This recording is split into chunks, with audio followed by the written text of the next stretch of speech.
اس کے رزق کے اندر برکت نہ رہے گی. تو آئیے حضرات دیکھیے ہم غفلت کر رہے ہیں لیکن پھر بھی ہماری یہ شکایت ہوتی ہے کہ ہماری زندگی کے اندر برکت نہیں ہے, ہمارے رزق کے اندر برکت نہیں ہے. لیکن غوث اعظم کیا ارشاد فرما رہے ہیں, آخر چوتھی سزا سناتے ہوئے ارشاد فرماتے ہیں کہ اس کا کوئی بھی نیک عمل اللہ کی بارگاہ میں قبول نہ کیا جائے گا.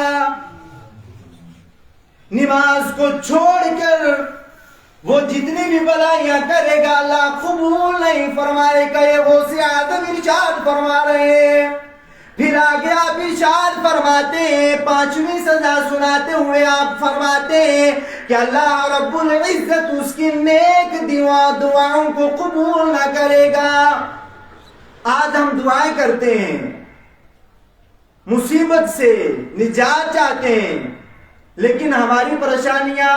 ہماری دعائیں قبول ہو کر دور نہیں ہو رہی ہیں. وہ وجہ یہی ہے, غوث اعظم ارشاد فرماتے ہیں کہ اس کی دعا کو قبول نہ کیا جائے گا.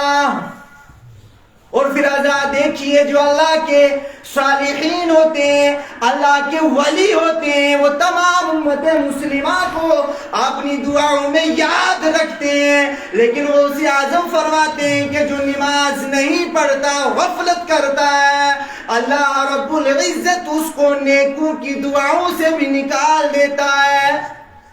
صالحین کی دعاؤں کا حصہ اس کو نصیب نہیں ہوتا ہے. اب دیکھیے اللہ رب العزت کی طرف سے یہ غافل بندے کے لیے سزائیں ہیں کہ نیکوں کی دعاؤں کا صلہ بھی نہیں مل رہا ہے, نیکوں کی دعاؤں کا حصہ بھی نصیب نہیں ہوتا, اس کی دعائیں بھی قبول نہیں ہو رہی ہیں. یہ 6 سزائیں ہیں کہ بندہ مرنے سے پہلے ان سزاؤں کے اندر مبتلا رہتا ہے. لیکن دیکھیے یہ محاسبہ خود کریے کہ اگر خود ہماری دعائیں قبول نہیں ہو رہی, اللہ کے جو ولی ہوتے ہیں ان کی دربار میں جب دعا ہوتی ہے تو تمام امت مسلمہ کے لیے دعا ہوتی ہے, تو کیا اللہ کے ولی کی دعا ہماری بارگاہ میں قبول کیوں نہیں ہوتی؟ وہ وجہ یہی ہے کہ دعا بھی قبول نہیں ہو رہی. اب حضرات دیکھیے جب موت کا وقت آئے گا, بے نمازی کو 6 سزائیں یہ دنیا میں نصیب ہو رہی ہیں. اب ایک لمحہ فکری حضرات یہاں یہ دیکھیے کہ حضور ارشاد فرماتے ہیں, حدیث کے اندر ہے کہ جب اللہ کے منادی کی نداد گھر تک پہنچے, یعنی اذان کی آواز جس گھر تک پہنچے, جس گھر کے اندر اذان کی آواز پہنچے اور وہ نماز پڑھنے مسجد میں نہ آئے, تو حضور صحابہ سے ارشاد فرماتے ہیں کہ میرا جی چاہتا ہے کہ میں ان گھروں کو آگ لگا دوں. اللہ حضرات یہ جملے صرف سننے کے نہیں ہیں, لیکن غور و فکر کیجئے کہ حضور ہمارے آقا فرما رہے ہیں کہ میرا دل چاہتا ہے, میں چاہتا ہوں ان گھروں کو آگ لگا دوں کہ جہاں اذان کی آواز پہنچے وہ نماز پڑھنے مسجد میں نہ آئے. تو حضرات پھر آپ غوث اعظم ارشاد فرماتے ہیں جب ان 6 سزاؤں سے گزرے گا, جب موت کا وقت آئے گا, تو آپ ارشاد فرماتے ہیں کہ غافل نمازی کہ وہ پیاسا مرے گا, اتنا پیاسا ہوگا کہ اس کے حلق میں 7 سمندر بھی اس کے حلق میں ڈال دیے جائیں تو اس کی پیاس کم نہ ہوگی. یعنی اتنا پیاسا مرے گا, اتنا پیاسا ہو کر مرے گا کہ جتنا بھی پانی آپ پلا دو اس کی پیاس دور نہ ہوگی. اور پھر غوث اعظم ارشاد فرماتے ہیں کہ بے غفلت کرنے والا بے نمازی کی جب موت ہوگی تو اچانک موت ہوگی, اس کو توبہ و استغفار کی مہلت بھی نصیب نہ ہوگی. آج ہماری آنکھوں کا خود کا مشاہدہ ہے, ہم دیکھتے ہیں کہ اچانک موت ہو رہی ہے.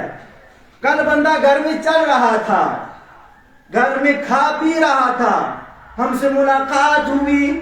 لیکن دوسرے تیسرے دن ہم کیا سنتے ہیں کہ فلاں بندہ انتقال کر گیا.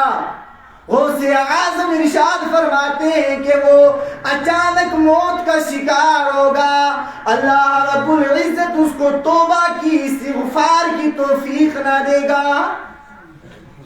اور پھر جو تیسری سزا ہوگی وہ یہ کہ جب وہ دنیا سے جائے گا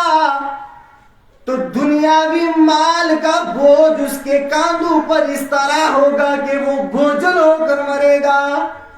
اس کے کاندھوں پر دنیاوی مال و زر کا بوجھ ہوگا، وہ اس طرح بوجھل ہو کر اس دنیا سے جا رہا ہے۔ اب یہ تین سزائیں مرتے وقت نصیب ہو رہی ہیں۔ اب جب قبر کے اندر چلا جائے گا تو پھر آپ ارشاد فرماتے ہیں کہ پہلی سزا اس کی قبر کو اس پر تنگ کر دیا جائے گا، اس کی قبر تنگ ہو جائے گی، اور پھر دوسری سزا یہ کہ اس کی قبر کے اندر زبردست اندھیرا کر دیا جائے گا، اللہ اکبر اللہ، اور پھر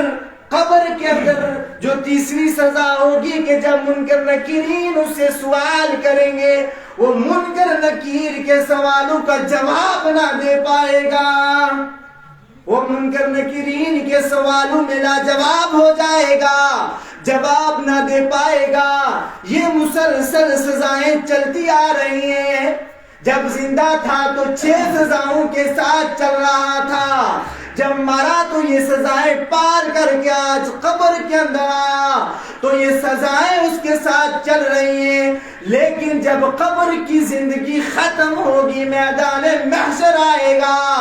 جب قبر سے اٹھے گا تو غوث اعظم ارشاد فرماتے ہیں کہ اس حال میں اٹھے گا کہ اللہ رب العزت اس سے راضی نہ ہوگا، اللہ رب العزت اس سے ناراض ہوگا۔ اب جب قبر سے میدان محشر سے اٹھا، برزخی زندگی کو پار کیا، اب جب حساب و کتاب کا معاملہ آیا تو غوث اعظم ارشاد فرماتے ہیں کہ اسے سخت حساب و کتاب لیا جائے گا، یعنی اللہ رب العزت جب اس کا حساب لے گا، کڑا حساب لے گا، سخت حساب لے گا، اب اللہ رب العزت کا جو سخت اور جو پکڑ ہوگی اس سے بندہ کون بچ پائے گا؟ پھر غوث اعظم آخر میں لاسٹ جو 15ویں سزا ہے وہ بیان فرماتے ہوئے ارشاد فرماتے ہیں کہ جب وہ اللہ سے واپس آئے گا غافل بے نمازی بندہ، تو آپ ارشاد فرماتے ہیں کہ اللہ رب العزت کی بارگاہ سے جب اس کی واپسی ہوگی تو جہنم کی طرف لوٹ کر آئے گا، یعنی جہنم کی طرف آئے گا۔ پھر آپ آگے ارشاد فرماتے ہیں کہ اگر اللہ رب العزت معاف فرما دے تو خیر، لیکن آج ہم محاسبہ کریں، اپنی زندگی کا خود محاسبہ کریں کہ کیا ہم نمازوں سے ساتھ کتنا منسلک ہیں، نمازوں کو کیسے ادا کر رہے ہیں، نمازوں سے ہمیں کتنا پیار ہے، اور جو غوث اعظم کا صرف زبانی ہم محبت کا اظہار کرتے ہیں کیا وہ دل سے بھی ہمارا پیار ہے؟ کیا ہم غوث اعظم رضی اللہ تعالی عنہ کے فرمودات پر ارشادات پر پورا عمل کر رہے ہیں یا نہیں؟ تو حضرات یہ زندگی کا معاملہ ہے، اب خود اپنے گھروں کا محاسبہ کریں۔ یہ غوث اعظم نے بغداد کی سرزمین پر یہ ارشاد فرما دیا، لیکن آج ہم محاسبہ کریں، اور حضرات دیکھیے آج ہمیں نمازوں کے معاملات نہیں ہیں، نمازوں کی جو تعلیمات ہے اس سے دور ہیں، جو دین کا علم ہے اس علم سے دور ہیں، لیکن غوث اعظم وہ غوث اعظم کے تمام ولیوں کے سرتاج ہیں۔ آپ ارشاد فرماتے ہیں کہ آج ہم علم سے دور ہیں، علم ایمان سے دور ہیں، دینی علوم سے ہم دور ہیں، لیکن غوث اعظم ارشاد فرماتے ہیں درست العلم حتی صرت قطبا، آپ ارشاد فرماتے ہیں کہ میں علم سیکھتا رہا یہاں تک کہ میں قطبیت پر فائز ہو گیا۔ غوث اعظم خود فرما رہے ہیں کہ میں علم سیکھتا رہا، لیکن آج ہماری قوم علم دینی سے بالکل دور ہے۔ علم دین ہے کیا؟ زندگی گزارنے کے لیے جو فرائض علوم ہیں ہم اس علوم سے دور ہیں۔ ہم نے اپنے رزق کو کیسے پاک کرنا ہے، ہم نے اپنے گھروں کو کیسے پاک کرنا ہے، ہم نے اپنے جسم کو کیسے پاک کرنا ہے، ہم نے اپنی زبان کو کیسے پاک کرنا ہے، ہم نے اپنے دلوں کو کیسے پاک کرنا ہے۔ یہ سارے علوم دینیا ہیں، اس علوم سے ہم دور ہیں۔ لیکن غوث اعظم وہ پائے کہ ولی ہے، قطب الاقطاب ہیں، آپ قطبوں کے بھی سرتاج ہیں، ولیوں کے بھی سرتاج ہیں، اولیاء کے بھی سرتاج ہیں، لیکن آپ بھی علم پڑھ رہے ہیں۔ بے شک بے شک، سبحان لیکن اللہ۔ کیا آج ہم اپنے اولاد کو علوم دینیا پڑھا رہے ہیں؟ کیا جو اللہ رب العزت کا حکم ہے اس حکم کے مطابق ہم صدق دل سے خود بھی دینی معلومات جو ہے اس کو حاصل کر رہے ہیں؟ تو حضرات، اللہ رب العزت کے جو برگزیدہ بندے ہیں انہوں نے بھی علم دین پڑھا، علم پڑھا، لیکن آئیے حضرات انہی بزرگوں کا اگر آج ہم نام لیں تو اسی نام کے ذریعے سے صرف نام لینے سے کام نہیں ہوگا، بلکہ جو ان کی ارشادات ہیں جیسے ہم نام لے کر اظہار کرتے ہیں اسی طریقے سے ہم نے عمل کے ذریعے سے بھی اس کا اظہار کرنا ہے۔ سبحان اللہ۔ اللہ رب العزت ہم سب کو قبول حق کا جذبہ نصیب عطا فرمائے۔ حضرات پچھلے جمعہ بھی میں نے آپ حضرات سے عرض کیا تھا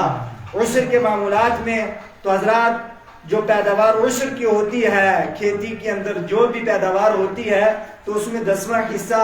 ہر انسان پر واجب ہے وہ ادا کرے۔ تو حضرات آپ نے عشر کو جو ہے جہاں جہاں تک ہو سکے آپ نے اس ادارے میں جو